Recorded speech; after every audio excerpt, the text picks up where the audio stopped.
espontáneamente se cierra cuando son adolescentes y nadie supo qué es. Por eso, generalmente, la comunicación intraauricular es subdiagnosticada. Secundario, si se instala este síndrome de Eisenmenger, chicos, si va a haber sobrecarga pulmonar, ¿qué va a haber lo primero? O sea, el pulmón no va a ser capaz de hacer hematosis y secundario, eso que va a haber datos de hipoxia, cianosis, dificultad respiratoria, van a escuchar crépitos, secundarios de taquipnea, o sea, todos estos síntomas, a causa de que está fallando qué cosa, de órganos del corazón, si no está afectado él o los. ¿Entendido? Listo, siguiente.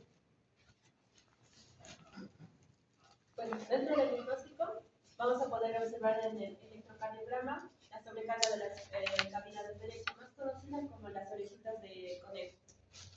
En la radiografía vamos a observar una cardiomegalia, especialmente en el lado derecho del corazón, y también un hiperflujo en la vasculatura del pulmón. Y en el ecocardiograma un defecto del shunt.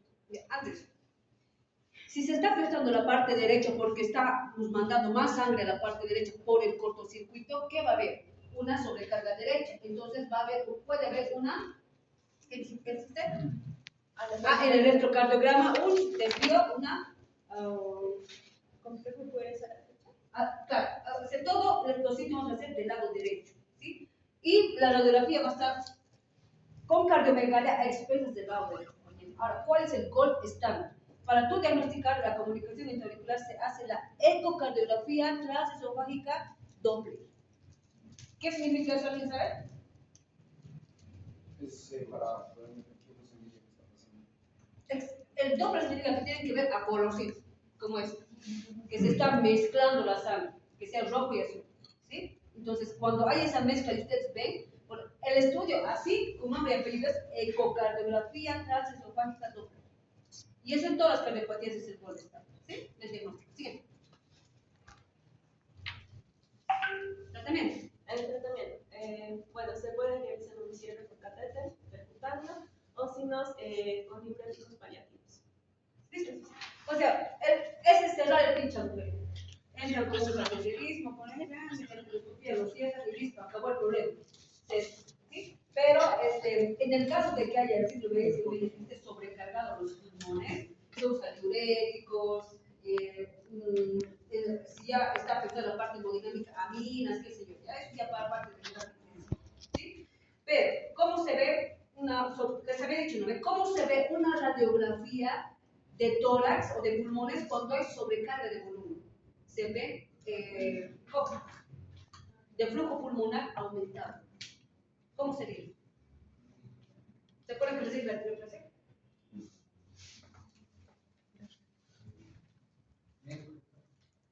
¿Negro y chiquito o blanco y grandes?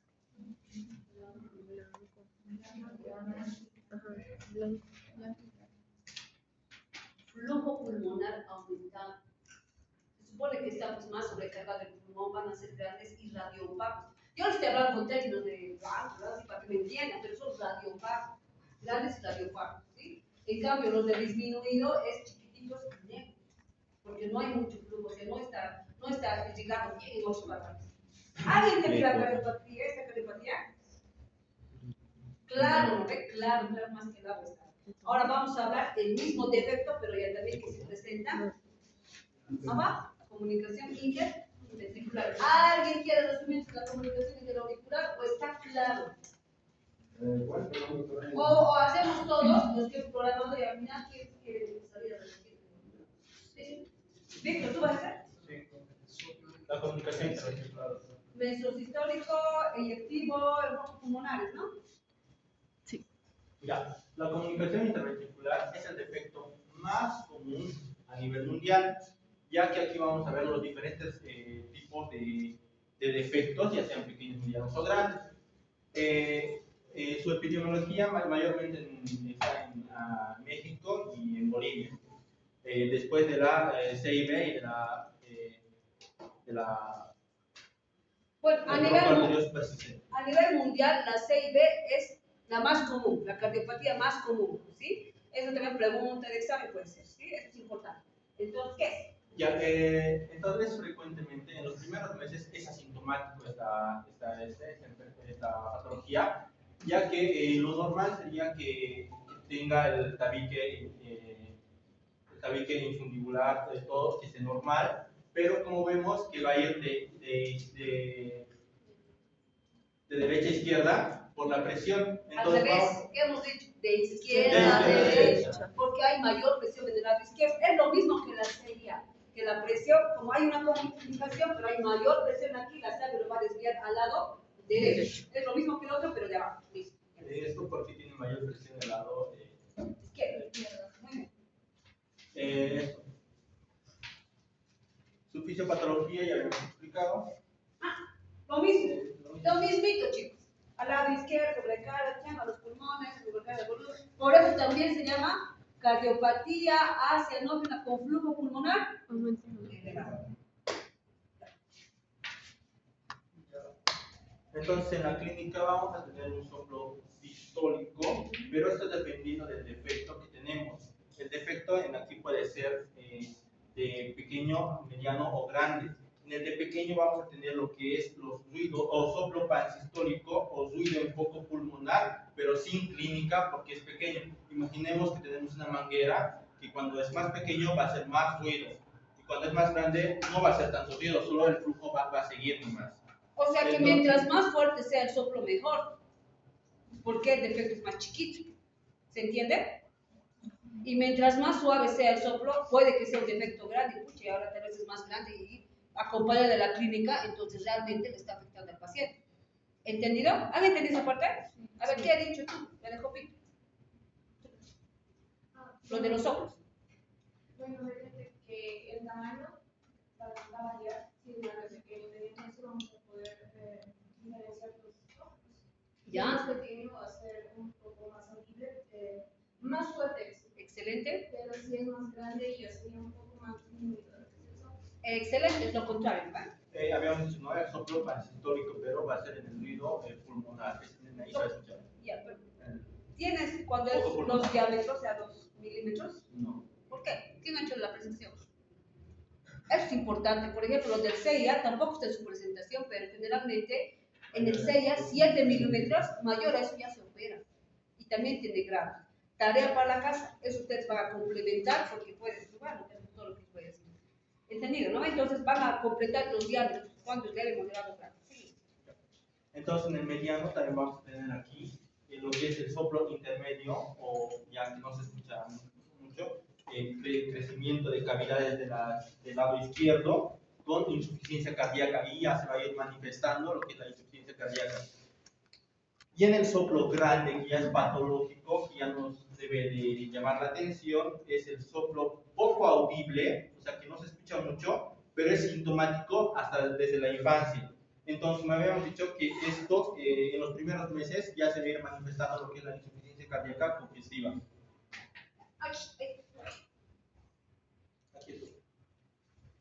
¿Por qué ahora hemos mencionado insuficiencia cardíaca congestiva y en el CIA no? Pues es porque es lo mismo, no es solamente varía el lugar. Porque va haciendo lo que es se va mezclando lo que es el oxigenado, la oxigenada con la sangre desoxigenada, y va haciendo, y además el efecto también es grande, y va mandando la sangre al tronco arterial, al tronco de la aorta. Está bien, porque ¿saben cuál es un poquitín la diferencia entre la comunicación interauricular y la ventricular? Que como es en la ventricular, sabemos que del ventrículo izquierdo tiene que la aorta mandar hacia a la circulación sistémica sangre oxigenada. Pero como está ahí, hay un escape, hay un cortocircuito, se va a mezclar un poco la sangre. Esta sangre mezclada, como está afectando el lado izquierdo, que es el principal, va a mandar más sangre oxigenada. Entonces, a la vez va a mandar más sangre oxigenada al mismo corazón. Y a la larga va a ocasionar una insuficiencia cardíaca. Claro que sí va a ser el síndrome de Eisenmenger también, pero es más común que se complique con una insuficiencia cardíaca por la posición. ¿Me entienden? Se ve. Entonces, ya hemos dicho que Pregunto. Que el soplo pansistólico va a ser de efecto pequeño, y también se va a acompañar de lo que es la taquipnea, la sudoración excesiva, la fatiga con la alimentación y el retraso de crecimiento. En estos pacientes con flujo pulmonar elevado siempre vamos a tener lo que es el retraso del crecimiento y nos debe llamar la atención, porque además de eso, vamos a ver que repercute, ¿no? Lo que es el ventrículo izquierdo. Vamos a ver un poco. Ya, antes, se supone que hemos dicho que los dos no hay al principio, no se presenta la parte neonatal, hasta que después se va a ver cuando ya está complicada la situación. Entonces, como hay mezcla de sangre, todavía un poco llega a nutrir los tejidos. Los niños crecen a veces hasta cierto punto bien, pero cuando ya se va, digamos, el niño creciendo mucho, no le abastece la cantidad mezclada de sangre y empiezan a tener retraso de crecimiento. ¿Sí? A eso es lo que se refiere. Aparte de eso, ya hay más síntomas respiratorios y cuando es una CIB grande, ya hay más síntomas cardíacos. Por eso, ¿se han dado cuenta la diferencia entre los síntomas que hemos dicho ahorita, que acaba de decir Víctor? Que es fatiga, todo eso es más que todo también por la parte cardíaca y CIB. ¿Sí? Entonces, a veces por eso ni se dan cuenta.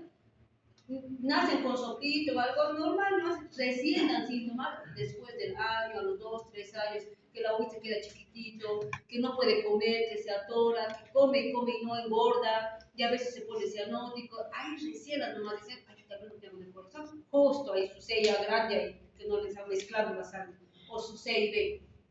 Por eso es importante la parte clínica. Cuando ustedes, hemos dicho que íbamos a repasar, les dije, no, a mis alumnos les dije, no, la parte clínica. Ustedes no de entrada van a decir, sopla, venga el ecocardio, hacérmelo. Ustedes van a estar en el provincia, van a venir el ecocardio. Ni ecocardio hay allá. Usted tiene que saber diagnosticar cómo, clínicamente. Estos soplos que estamos mencionando, chicos, como en el libro se escucha en la práctica.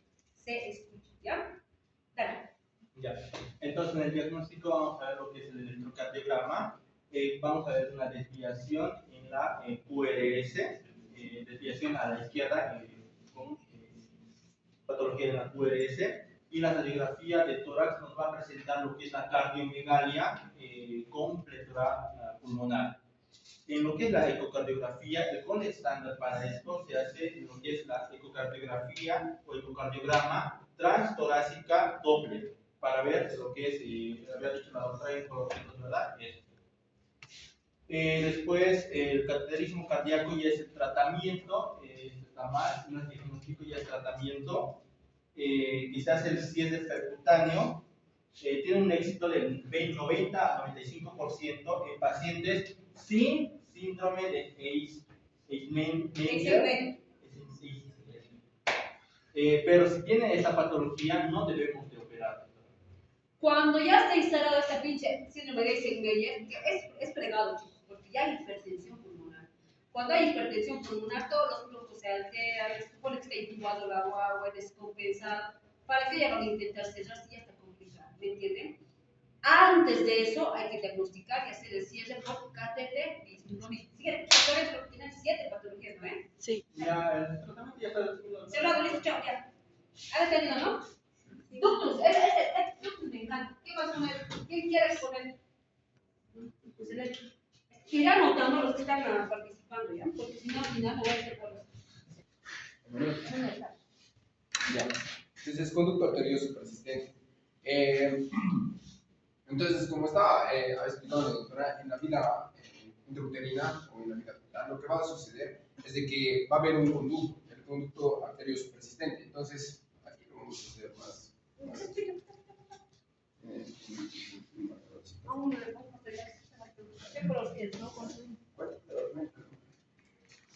Bueno, para empezar, hasta que dijo su compañero, habíamos dicho qué es el conducto arterioso.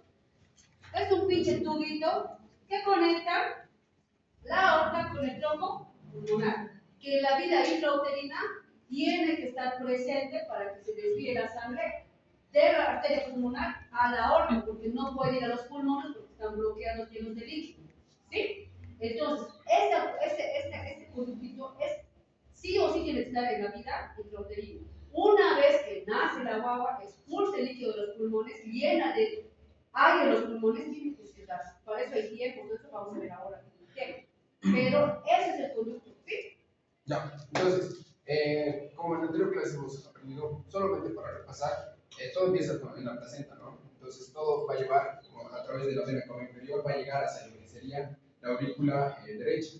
Entonces de la aurícula derecha, pues aquí hay el foramen normal, va a ir la aurícula izquierda, luego pasar al ventrículo izquierdo y ya, del ventrículo derecho.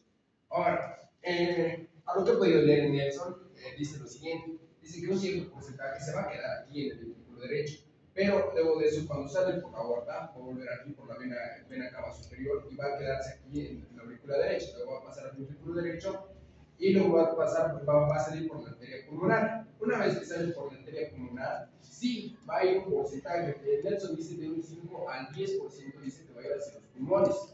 Pero, ¿para qué va a ir? Para que pueda como desarrollarse como tal los pulmones. Pero, ¿qué pasa con el otro 90%? Entonces, el otro 90% vuelve y pues vuelve a través del conducto arterioso. Entonces, vuelve como tal. Y ahora, como decía la doctora, entonces ahí está el problema. ¿Por qué? Porque cuando nace, como dicen, este agujerito se tiene que cerrar, pero pues ahí está el problema. Cuando no se está cerrando, entonces ¿qué va a pasar? Aquí va a haber un flujo pulmonar elevado, eso dice la patología, un flujo pulmonar elevado entre la aorta hacia lo que sería el tronco pulmonar, tronco pulmonar, y aquí va a estar el problema en el ventrículo izquierdo. Ahora sí, todo lo siento. La anticipación que acabamos de decir, aquí está el problema, va a haber un retorno venoso y aquí está el tronco pulmonar. Aquí el conducto abierto, esto, y sigue abierto, ¿verdad? Entonces, si estuviera cerrado, la sangre que viene de la aurícula derecha al ventrículo derecho tiene que pasar. De aquí, de la aurícula. Una vez que ya se ha hecho la circulación y tiene que pasar la sangre del ventrículo izquierdo a la aorta, ¿qué va a pasar? Va a haber un escape de sangre y ahí se va a mezclar la sangre. Es lo mismo. Este ductus es un cortocircuito, es como lo mismo que hemos hecho en la comunicación y va a haber una mezcla de sangre. ¿Por qué? Porque este cortocircuito o el conducto arterioso persistente, al estar abierto, si estuviera cerrado, va a pasar directo a la aorta y emitir la circulación normal. Pero si está abierto, ¿qué va a haber? Va a haber igual una mezcla de sangre. ¿Entiendes? Por eso se llama conducto arterioso persistente, porque continúa.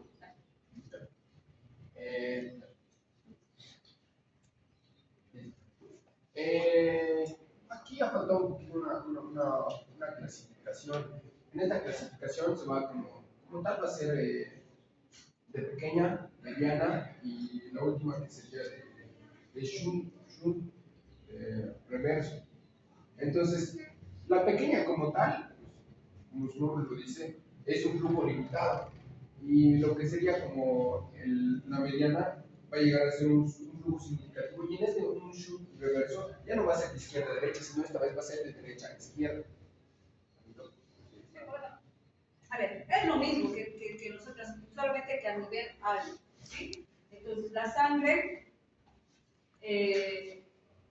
como se va a desviar un poco, tendría que ir directamente de la aorta hacia la circulación sistémica, pero esa sangre se va a escapar hacia el globo pulmonar porque está abierto, entonces se va a mezclar la sangre. Pero no va a ser visible, ¿por qué? Porque no hay muchas cianosis, porque como las anteriores patologías les dije, están mezcladas las sangres, exclusivamente hay todavía oxigenación, ¿sí? Entonces puede ocurrir lo mismo que en el otro, se puede mayor, pero en este caso no es tan común el síndrome de Eisenmenger. ¿Por qué? Porque se supone que no va a escapar mucho hacia los pulmones porque la sangre se va a escapar por la presión hacia la aorta, ¿me entienden? Como se está mezclando y hay mayor presión, entonces lo va a dirigir hacia la aorta y lo va a bajar. No va a encharcar los pulmones. ¿Se entiende? A diferencia del CIA-CIB, que generalmente va a los pulmones a sobrecargar, no pasa mucho en el ductus persistente. ¿Por qué? Porque por la misma presión que está haciendo el ventrículo izquierdo al enviar la sangre, se está mezclando, pero no va a ir a los pulmones, lo va a bajar. Va a seguir la circulación, pero sí es sangre mezclada, porque se están mezclando las sangres. Ahora sí, ¿se entiende? No va a pasar, no van a cambiar las presiones. Sí, exacto. No, generalmente no cambian mucho las presiones, por lo mismo que les estoy explicando. Sigue. Entonces, como tal, la etiología va a ser una prioridad, entonces va a ser muy frecuente en recién nacidos, va a tener como, también puede ser por infecciones maternas que llegaba a tener, una hipoxia perinatal y un síndrome de Down u otras cromosopatías. Bueno, esto es importante. Así como en el CIH se diagnostica a la edad adulta inclusive, esa patología es casi propia de ¿quiénes? De los prematuros. De los prematuros es clásico. Entonces, eso sí hay que escuchar bien, especialmente de los prematuros extremos. Están viendo sus ductos, a veces por eso no podemos extubar, nos hacen enterocolitis, necesitan aminas, porque sus ductos siguen molestando, están mezclados en la sangre y no podemos sacar, está sobrecargando. En algunos casos también sobrecarga el pulmón. Cuando es muy grande el defecto, igual hace un síndrome de medio, o sea que se sobrecarga el pulmón. No siempre, pero de acuerdo al tamaño. No dejamos que pase eso porque como diagnosticamos rápido, ya cerramos farmacológicamente. Pero si, digamos, está en una provincia donde no tengan ecocardio, no tengan clínica, qué sé yo, dejan que esté muy grande, hacen eso y se fallece por complicaciones de un ductus abierto. Mayormente los conductos es chiquito, ya nace con chiquito, ya puede nacer con el conducto grande. Vamos, dice, no, generalmente nace con. A ver, una vez que existe el ductus está presente, eso está abierto sí o sí antes de nacer. Una vez que nace, tiene que cerrarse. Y hay dos tipos de cierre: el cierre fisiológico y el cierre anatómico. Eso en su presentación dice. No dice nada. ¿Quién ha preparado? No hay. Pero bueno, es que eso es importante, chicos. No sé por qué no han puesto. O sea, los guaguitas, todos tenemos ductus antes de nacer. Nacemos y tiene que cerrarse de forma fisiológica, que eso generalmente es a las 12 horas, máximo hasta las 72 horas. ¿Sí? Y el cierre anatómico inclusive puede ser hasta las 8 semanas anatómico, pero eso no repercute, porque no es, la cosa es que se cierre fisiológicamente. Entonces puede que un niño nazca con eso es indiferente, un niño nazca con 3, con 4, con 7, la cosa es que se cierre. Si diagnosticamos y no se cierra y vemos el diámetro, intentamos con medicamentos o si no se puede con Eso que estamos viendo, porque decía que sí, se mantiene, está siempre abierto. Solo estoy pensando que como el flujo se podría aumentar, ¿no se aumenta? No, obviamente puede aumentar. ¿En qué sentido? Si digamos nace con 4 mililitros, no se cerró en las horas que estaban esperables y tú le das mucho líquido, le aumentas el líquido, le sobrecargas, le puedes abrir más o perpetuar. Y en vez de que se cierre fisiológicamente, le estás dejando quieto. En algunas patologías, este ducto tiene que estar abierto para que vivan los bebés. Eso es en los que siempre vamos a ver. Tiene que estar abierto el ducto. Para eso, ¿qué hacemos? O farmacológicamente aumentando líquidos. En este caso, en el ductus, el tratamiento es o cerrando con medicamentos o con cirugía o disminuyendo líquidos. Influye mucho la administración de líquidos, chicos. ¿Sí? Entonces, bueno tu punto. Podemos abrirlo o podemos cerrarlo de acuerdo a la conducta. ¿Entiendes? Pero lo principal, ¿qué cosa es hacer? El diagnóstico. Si tú ya sabes que tienes un prematuro, de entrada ya a los 2 o 3 días de protocolo le tienes que rastrear todo para ver. Imagínense que ahí no tenía ductus. Y a los 6 días empieza con más dificultad, necesita más ventilador, necesita más otras cosas para soporte, y resulta que ustedes ven qué le puede estar afectando a este bebé, hacen el ecocardio de control, se ha abierto el pinche ducto. ¿Por qué? Porque no nos hemos fijado que habíamos puesto mucho líquido, que generalmente ocurre por eso. ¿Me entienden? Bueno, siguiente. Esto es lo de anatomía fisiológico que les he explicado. Si no es de diapositiva, lo que yo les estoy explicando va a entrar.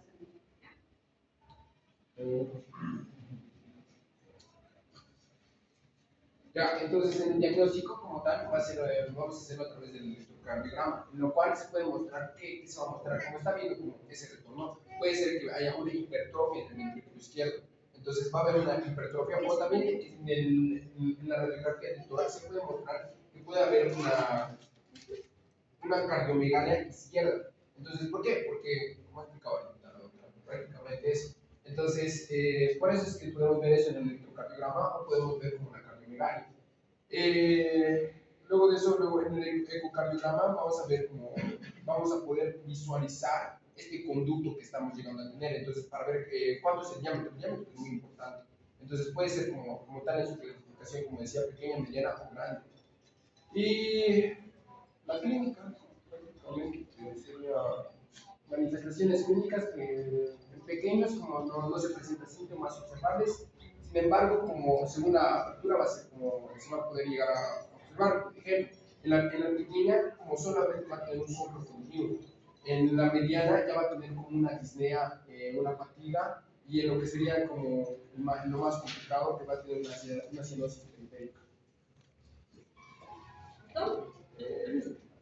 Tratamiento con prematuros suaves. Antes, igual aquí está en concreto, ¿no? A ver. Soplo de Gibson. ¿Alguna vez me han escuchado? Soplo en maquinaria de Gibson. Si ustedes escucharían un soplo en maquinaria de Gibson, nunca se olvidaría de un prematurito. Así son. Pulsos saltones. La clínica es bien característica, aparte de que necesita ventilador, mayor oxígeno, que si no está intubado, dificultad respiratoria, taquicardia, pulsos saltones, soplo maquinaria, todo ese en conjunto diagnostica el grupo. ¿Sí? Ahora, no siempre es del prematuro nomás, obviamente tenemos que diagnosticar en la prematurez, pero muchas veces son los defectos pequeños y se nos va y se van de alta inclusive y después escuchas en consulta y tiene un soplo y resulta que hace y ahí tiene un. Pero muchas veces son pequeños y no necesita cerrarlo porque no le está afectando, ¿entiendes? Pero los prematuros, unos agujeritos chiquititos para tu tamañito, les afecta pues mucho. Por eso es que hay clínica de los prematuros. ¿Se entiende? Tratamiento. En prematuros, fármacos inhibidores de prostaglandinas para favorecer el cierre. Como dice la doctora, muchas veces a lo que puede ver se observa porque se cierra normalmente a las 72 horas, entonces se puede llegar a cerrar. Y si es persistencia, pues se va a hacer el cierre percutáneo con dispositivo. Muchas de las veces estamos en puerperio, el bebé nace la guagüita y pasamos visita al bebé, escuchamos soplos en su corazón, mientras el bebé se está jugando bien rosado, debe ser sus ductos que se va a cerrar, le hacemos un control y ni siquiera ecográficamente, le volvemos a auscultar a los 2-3 días y se desaparece el soplo. ¿Qué cosa era? Su cierre ficcio, pero si usted escucha un soplo y el bebé de saturas, está medio cianótico, saturan menos de 80, 84, qué sé yo, y un poquito de le hacemos ecografía, pucha, no se está cerrando sus ductos. Le hacemos a las 48 horas, está más grande. ¿Qué está afectando? Pues ¿qué hay que hacer? Cerrar. ¿Cómo? Hay tratamientos farmacológicos. Tampoco ahí está completo. Les voy a enseñar, no sé si ahorita es un fin. El tratamiento actual, la indometacina, o sea, son AINES, que hay que cerrar con algo. Actualmente la indometacina ya no se usa, chicos, ¿ya? Se usa más que todo el ibuprofeno endovenoso. Esos ibuprofenos de jarabe, paracetamol, a los niños no le toman para fiebre, lo mismo pero endovenoso, de acuerdo a una dosis específica. Por ejemplo, el ibuprofeno se usa a 5 miligramos EB cada día, solo 3 dosis. Si el bebé pesa 2 kilos por 5, 10 miligramos EB cada 24 horas, por 3 meses. ¿Sí? El paracetamol se usa a de 10 a 20 miligramos kilo peso, dosis EB cada 8 horas por 7 meses. Si el bebé pesa 2 kilos, 2 por 10, 20 miligramos EB cada 8 horas por 7 meses. Ustedes terminan de hacer el tratamiento, le hacen un control de ecografía de obviamente y tendrá que verse o por lo menos disminuido, digamos. Si un bebé tiene 5 milímetros, hace el tratamiento, a la siguiente tiene 3, todavía está grande, pero hace rato, podemos hacer un segundo ciclo. Pero para eso tenemos que saber lo mismo que de las anteriores que no aporten la presentación. Cuando es de 1 a 2 milímetros será leve, de 2 a 4 moderado, de 5 para arriba grave. O sea, hay que cerrar así. Ahora les diré que hemos tenido varios bebés Down especialmente, que no cierran por nada. Aunque no damos también, hacemos 3 ciclos inclusive de AINES, no cierran. Parece que hay que hacer el cierre quirúrgico. Entran, abordan y lo cierran, lo ligan. Es como cerrar un poquito ligado y se acabó el problema. Ese tratamiento quirúrgico. Ahora ese tratamiento quirúrgico puede hacerse inclusive hasta bebés chiquititos, cuando es muy grande y no podemos entrar y les afecta demasiado, aunque de bebecitos intubados así en la sala, lo cierran. Pero otros bebés que no les afecta mucho, esperan que crezca un poco, que gane peso, a los 6 meses, a un año, a los 2 años, igual operan. Este último publicado en Tarija de un cierre exitoso a un niño de 3 años. El niño debe estar chiquitito, no debe estar creciendo, qué sé yo, para que cierre. Porque se tiene que afectar este ductus para que cierre, ¿no? Ya sea farmacológico o quirúrgicamente. Un poquito medio que se han dado cuenta que en todo lo que yo les he hablado de su presentación no está, ¿no? A menos que la persona que tiene que presentar y explicar como yo, pero no creo, porque tendría que estar ahí algunas cosas, ¿no? Pero todas las cosas que yo les he explicado, chicos, son claras. Entonces, ya saben más o menos cuándo se presentaría, en quiénes, el CID y el ductus. Los tres son, más que todos, los dos primeros de ductus pulmonar elevado. El ductus, sí, pero cuando es, digamos, muy severo. Más que todo afecta la parte del lado izquierdo, se han dado cuenta, ¿no ven? Por la posición del defecto, porque los otros son al medio del corazón, pero el ductus es arriba, entre las dos arterias. Ese escape de sangre que va a haber por la presión, todo afecta. Se dan cuenta que porque desde la primera clase les he dicho que se van a memorizar que en las cámaras es mayor presión. De acuerdo a todo eso, ¿se dan cuenta? Esta patología es bien bonita, bien bonita. Y los que van a venir a votar conmigo, ya me cuando votaba conmigo, se ve su ductus, se ve los bebés, se ve, escucha. La cosa es escuchar. Ya se tienen que escuchar 100 corazones sanos para detectar unos. 100 buenos, si ustedes escuchen, por ahí uno tiene un soplo, tiene un CIA, por ahí tiene un CIA, les van a diagnosticar recién, porque ahorita la clave no es ecocardio directo, electro, nada, es clínica. Antes, si nos escucharan nuestro corazón, capaz no sé si les damos un soplo, por ahí tiene su ductito chiquitito, más que todo su CIA, que es más frecuente. ¿Sí? ¿Han entendido? Excelente. Entonces, ¿qué nos falta ahora? Ahora las del flujo pulmonar bajo, ¿eh? ¿Quiénes son esas? La coartación de la aorta y la atresia tricuspide. ¿Quién ha preparado coartación de la aorta? ¿Tú preparaste el tema? ¿Quién quiere exponer? Sabiendo todo lo que hemos hablado, ya facilito detectar. Coartación, no pasa la sangre, ¿qué ocasiona? Si ya ustedes mismos analizan solitos lo que pasa. ¿Quién quiere exponer coartación? Si no le quiere, pues exponer un mismo.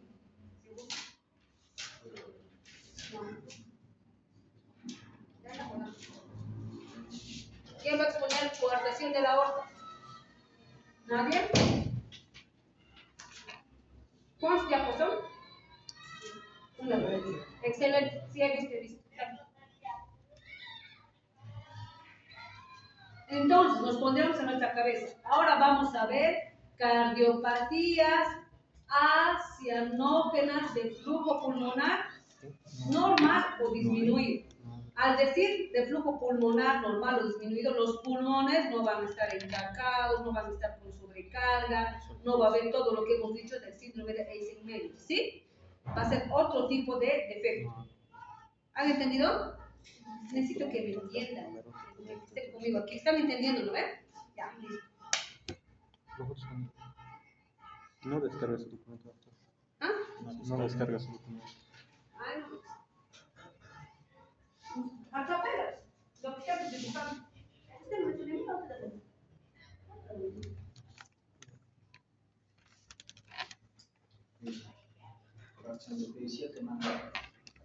Está como está. Nos apuraremos, chicos.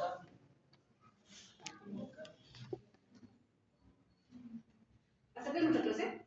Yes. Me media hora. Ya. Apenas. Parte de. Está bien. Pero es una. Es acianógena. De bloque pulmonar bajo. La coartación. Dale, ya tal. Nos apuraremos. ¿Lo votó? A ver, la coartación de la aorta sí es más frecuente, como dijo el compañero del sitio de tablet, pero ¿a qué edad? A lo que estaba leyendo en neonatos no son totalmente asintomáticos, por así decirlo. Lo que se va a dar, lo que son en niños, que se puede ver lo que son las manifestaciones clínicas. O sea, no es que no hay hay, pero seguramente el estrechez no es tanto, y por eso no se diagnostica. Pero sí hay, por ejemplo, el otro día nomás un bebé de un día, de 2 días, el doctor le ha hecho, el primer día no había, el segundo día lo hizo con más calma, con más tiempo, con todo, y sí estaba con coartación de la otra. Si este bebé iba a necesitar cirugía, no inmediatamente, pero a la larga. ¿Por qué? Porque no era mucho el estrechez. Entonces no quiere decir que no hay.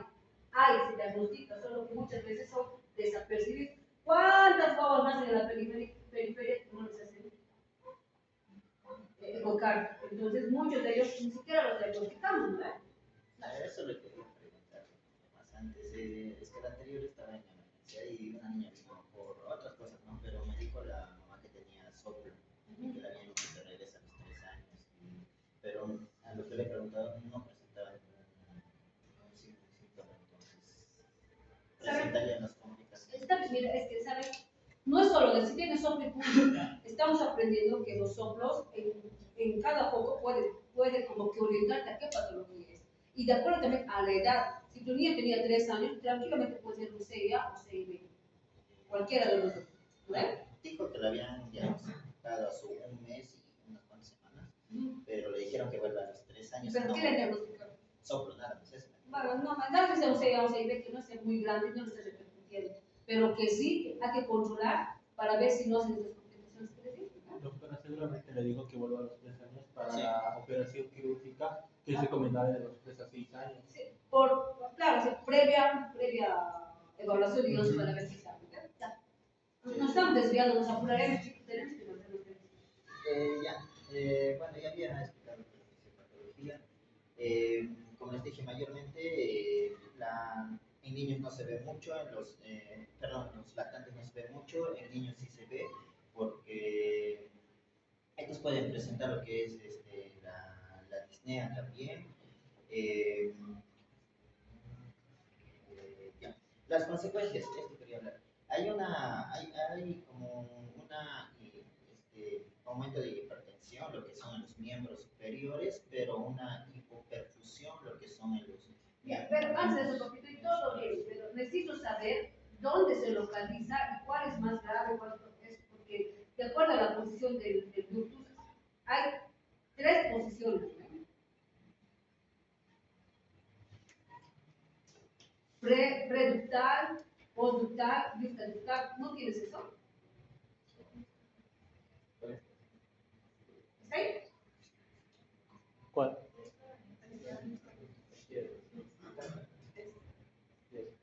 ¿Está ahí? ¿Has leído o no has leído? Sí. Ya, pero papi, con ganas, a ver. ¿Has desayunado? Aquí pierde aprender a la fuerza, no se puede ayudar. Tratamos de explicar, ¿verdad? Ya, ese es lo que decía el cristal o el pre se encontraría por Arteria subclavia de izquierda. Antes del ductus. El ductus es un tubito que está ahí, ¿ok? Ya. Preductal, antes del ductus, ductus al ladito y postductal. ¿Cuál es el peor de los 3? A ver, piensen. Si la estrechez está Preductal. preductal, por si está antes de eso, ¿qué va a pasar? La clave es que llegue sangre a todo, ¿no? Pero no va a llegar arriba si es que es preductal o cómo. A todo lo que es la circulación sistémica. Si es preductal va a ser peor, no va a llegar a nada. En cambio, la más común, seguramente que dice, ¿cuál es la más común? Dice ahí. Postductal, porque se supone que el sistema después y arriba normal está dado antes de eso. Por eso, generalmente, normal hay la perfusión a nivel superior, los pulsos normales. Abajo la concentración arterial. ¿Por qué? Porque la estrechez va a estar después del ducto. ¿Entienden? ¿Se entienden? ¿No? Van a repasar eso, chicos. Ya lo de la posición.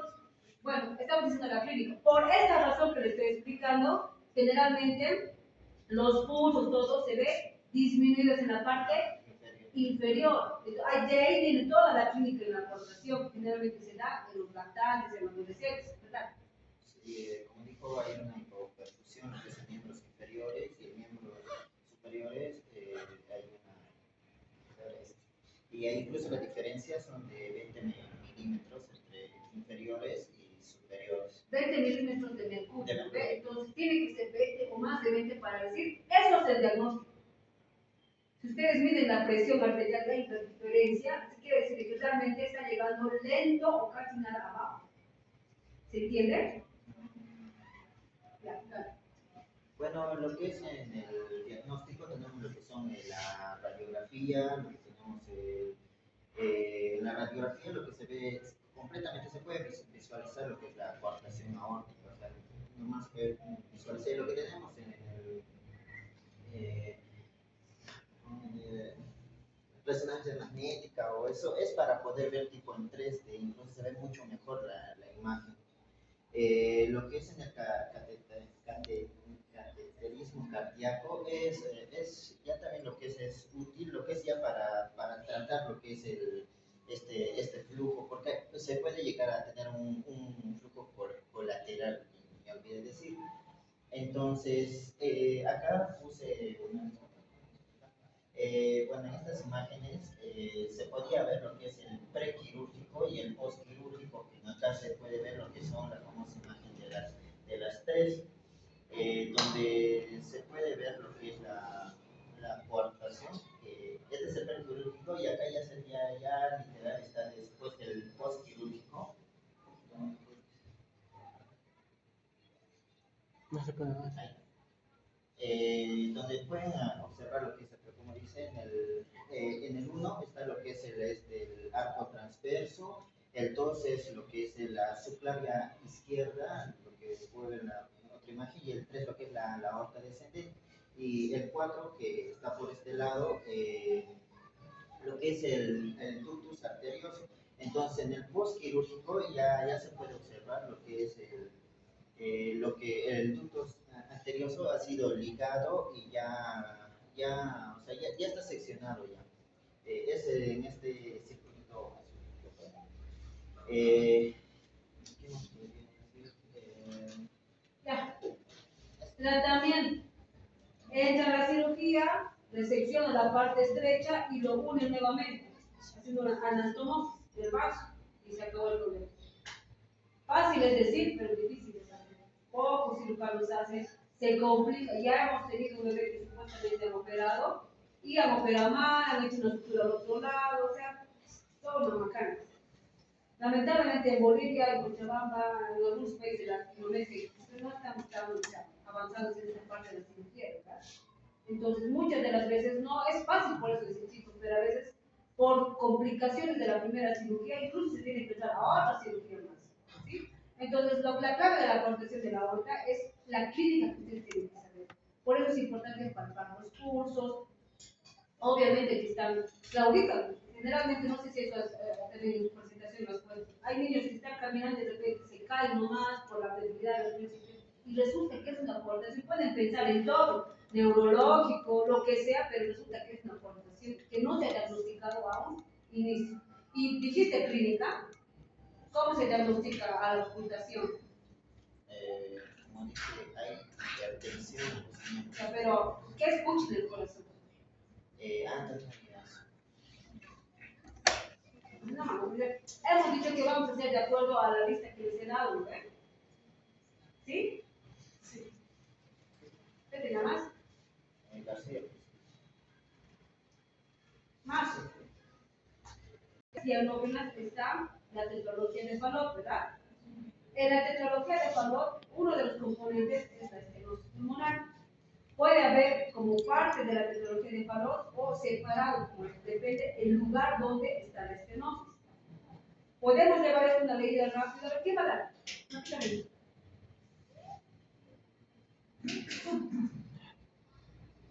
Igual, intentar. ¿Lo quieres saber? Ya sabías lo que teníamos para venir, ¿verdad? Que leer, que estudiar. No, sobre mi compañero se lo dijo. Que tenga que repartir los temas y van a exponer. No han venido, tú has venido, tú tampoco has venido, a vos no te conozco. A vos tampoco te conozco, a vos tampoco. La estenosis pulmonar es un estrechamiento de la válvula pulmonar, la cual, como bien sabemos, Ya, mami, ahí está mal. No es de la válvula es una cosa, a nivel de la válvula dice. ¿Se ubica? Entonces, de nuevo, a ver, ¿dónde es tu corazón? Entonces, estamos hablando de la estenosis pulmonar. ¿Estamos hablando de la arteria pulmonar? Sí, ¿no? Ya, entonces, de la arteria pulmonar a nivel de la válvula. Aquí vamos a ver estrechamiento. Ya, está. la cual obstruye lo que es el flujo de salida, el flujo de expulsión de la sangre del ventrículo derecho hacia la arteria pulmonar, para que así pueda llegar hacia los pulmones. Excelente, ¿ve? Ya has podido primero, dale. En lo que es su etiología, bueno, puede ser congénita o adquirida. En la congénita puede ser por malformaciones o síndromes hereditarios como el síndrome de Nono. En lo que es la adquirida, más principalmente es por la fiebre reumática, pero en este caso la fiebre reumática más que todo afecta a lo que es la aorta.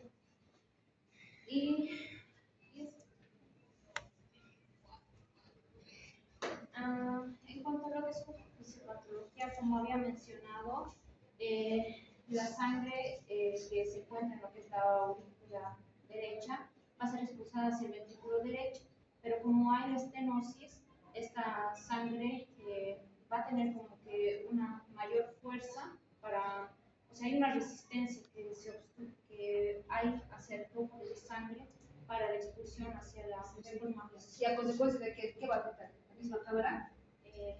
Va a provocar una hipertrofia para que... Lado derecho, porque no solamente al ventrículo, sino que también va a recibir al lado, a la aurícula. Entonces, ahí va la explicación. ¿Por qué es de flujo pulmonar bajo? Porque como está impidiendo esa estenosis a que vaya a los pulmones, ¿qué va a encharcar si no está yendo sangre? Por eso los pulmones se van a ver chiquitos y negros, no sobrecargados. Ahí, por eso el apellido de flujo pulmonar bajo o normal, de acuerdo al grado de estrechamiento. ¿Sí? Listo, dale. En cuanto a lo que es la clínica, se va a presentar lo que es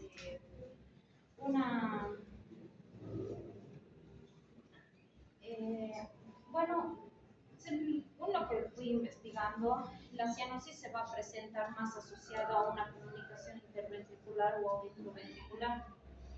Se puede presentar también lo que es un soplo sistólico eyectivo. ¿Usted me escuchó? ¿Qué en el sur? Mencioné que la cianosis más que todo está asociado a una comunicación interventricular o auriculoventricular y va a presentar también lo que es A ver, está todo bien, ya, pero si la sangre está retenida ahí, por algún lado tiene que pasarlo.